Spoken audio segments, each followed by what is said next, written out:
Selamat sejahtera dan salam Malaysia Madani bersama saya Elmo Edwiel Peter dalam berita PTM.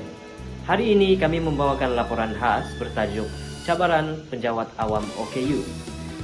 Walaupun peluang pekerjaan semakin terbuka, masih ramai penjawat awam OKU berhadapan pelbagai cabaran yang menjejaskan prestasi dan kesejahteraan mereka. Kita teruskan bersama wartawan kami di 3 lokasi yang berbeza.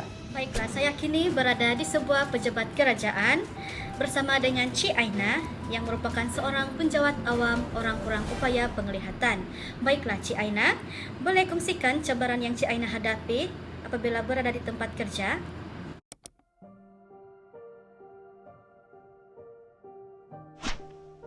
Ya, sudah tentu. Saya menggunakan perisian pembaca skrip untuk mengakses komputer. Tetapi ada sistem dalam talian yang tidak mesra pembaca skrin dan juga ada butang yang tidak dapat dibaca dan menu yang tidak dapat saya akses.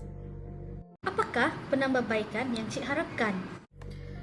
Saya berharap semua sistem kerajaan dibangunkan mengikut ciri accessibility supaya penjawat awam khususnya OKU penglihatan dapat bekerja secara berdikari, cekap dan memberikan perkhidmatan terbaik kepada masyarakat. Baiklah, jelaslah bahawa cabaran sebenar bukanlah ketidakupayaan individu, tetapi sistem yang belum lagi mesra untuk orang kurang upaya. Dengan penambahbaikan yang sesuai, setiap penjawat awam berpeluang untuk menyumbang secara optimum. Terima kasih. Saya kini berada di bangunan sekolah. Bersama saya seorang penjawat awam, orang kurang upaya pendengaran yaitu Cikgu Amir.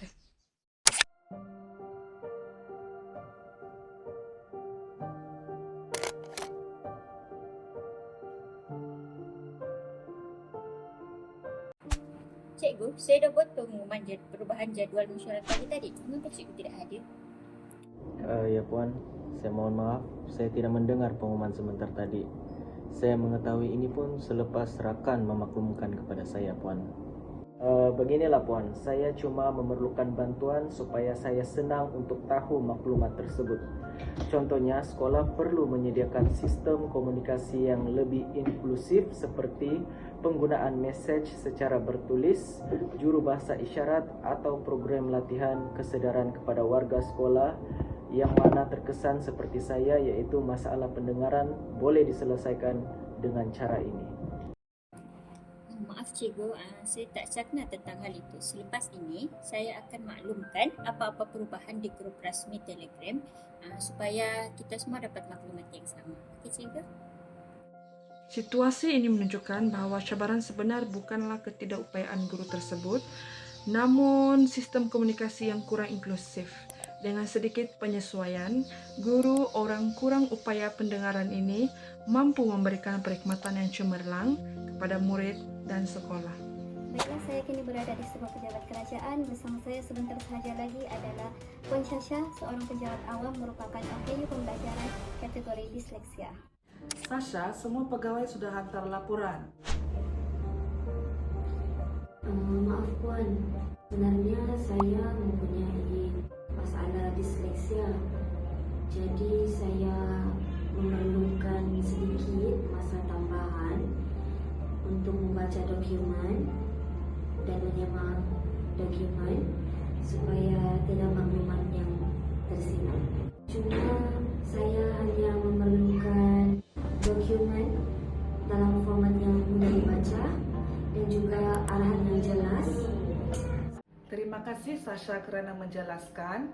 Mulai hari ini, jabatan akan menyediakan dokumen mesra pembaca, memberi arahan yang lebih jelas dan menyediakan teknologi bantuan supaya semua pegawai dapat bekerja dengan lebih berkesan.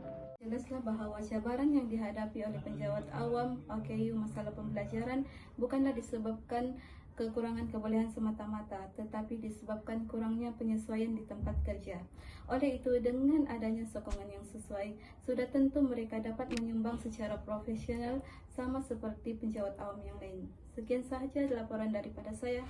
Terima kasih rakan setugas yang berada di lokasi. Sekian laporan khas kami mengenai cabaran OKU dalam perkhidmatan awam. Semoga laporan ini dapat membuka mata masyarakat bahawa setiap individu berhak diberi peluang yang sama untuk berjaya tanpa mengira kekurangan mereka. Apabila semua pihak berganding bahu menyediakan kemudahan yang inklusif, menghormati hak setiap individu dan menghapuskan diskriminasi, perkhidmatan awam akan menjadi lebih cekap, adil dan berperi kemanusiaan. Saya Daniel bersama seluruh warga kerja berita PTM mengucapkan terima kasih. Malaysia Madani, rakyat disaja.